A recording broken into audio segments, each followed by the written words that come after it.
Bonjour Jean-Pierre. Bonjour Gilles. Aujourd'hui, je te propose encore une fois un voyage, mais pas dans le temps. On va traverser l'Atlantique et partir au Canada. T'as l'accent? Non, j'ai pas l'accent, mais je te propose de rencontrer Rock Voisine. Fantastique. Il a remis à la mode les albums de Noël en France. Oui, tout à fait. C'est vrai que je me souviens bien, à l'époque, je m'occupais de ce magazine Platine et il avait bataillé pour dire aux maisons de disques françaises il faut sortir un album de Noël. Et en France, ça ne marchait pas. Un 45 tours de Noël, en l'an 2000, on trouvait ça ringard. On n'imaginait pas du tout que les Français pouvaient acheter. Et lui, non seulement il n'a pas voulu faire un single, il a carrément voulu faire l'album. Il a juste dit, écoutez, ça ne vous coûtera pas trop cher parce que je vais en vendre au Québec. Une pierre Donc, deux coups. Voilà, une pierre deux coups et même une pierre trois coups parce qu'au Québec, il le vendait en français. Il a dit, comme j'enregistre avec l'orchestre, on fera les versions anglaises pour le Canada anglophone aussi.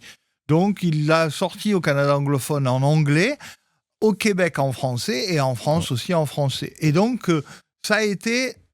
Là, je suis en train de virer tout le décor que Gilles nous a préparé. Attendez, on va remettre un peu de l'ordre. Voilà.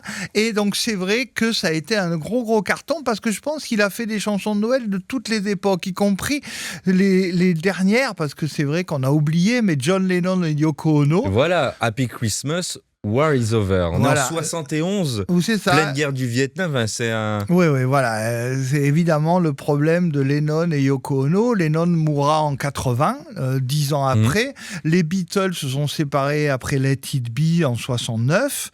Enfin, avant Let It Be, mais l'histoire est un peu confuse. Donc, en gros, vers 69, les Beatles explosent.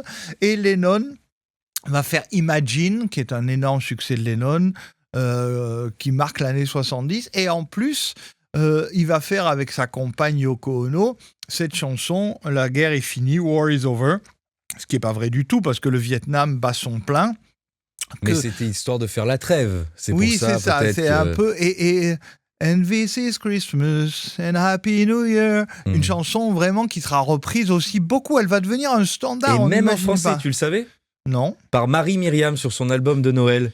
Et encore un Noël. Oui, alors l'album de Noël, c'est un petit bijou. Il mériterait peut-être sur Mélodie Radio une émission spéciale, mais je dis rien. Ah oui, surprise. Mais tu sais, allez, Joker. Pour revenir également sur les adaptations et les divers covers de cette chanson, il y en a eu par Céline Dion, Diana Ross, Albano et Romina Power même. Donc ça a été vraiment... Les Italiens, le duo italien de un Felicita. Succès mondial. Oui, succès mondial. Et c'est vrai qu'on ne pensait pas que cette chanson de Lennon allait devenir un standard comme White Christmas et toutes les chansons depuis les années 30, 40 ou 50. Parce qu'on est en 70. C'est plus vraiment à la mode de faire des chansons de Noël et celle-là va marcher. Comme d'ailleurs en 73, Noël interdit de Johnny marchera. Mais c'est pas l'époque idéale pour ça. Hein. Et pourtant, voilà, comme quoi, vous qui faites des chansons, qui nous écoutez, faites ce que vous ressentez. Si vous voulez faire une chanson d'opérette et de Noël aujourd'hui, faites-la. Il n'y a que ce qu'on ressent qui marche dans la vie. Tu as bien raison, Jean-Pierre. Écoute, on va se laisser sur cette belle morale avec cette chanson de Rock Voisine, Happy Christmas, War is Over, sur Mélodie Radio. Écoutez, c'est ben bon. C'est ben bon. Sur Mélodie Radio et Mélodie Télé. Oui, c'est ben bon aussi. War is over.